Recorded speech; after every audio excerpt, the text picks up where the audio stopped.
तालिबानों ने अमेरिका फ़ौज को भगा दिया और दौड़ा दिया। वो तालिबानों का मुल्क छोड़कर अमेरिका चले गए और फौजियों को अपने को शहीद कर दिया उन्होंने, तालिबानों ने।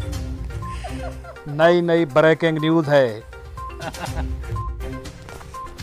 तालिबान बहुत ख़तरनाक निकले और अमेरिका फौजियों को उन्होंने भगा दिया और फायरिंग कर कर के मार दिया। और तालिबानों की हुकूमत अब अफ़गानिस्तान में बन गई है और अमेरिका फ़ौजी अपने घर चले गए अफ़गानिस्तान छोड़कर।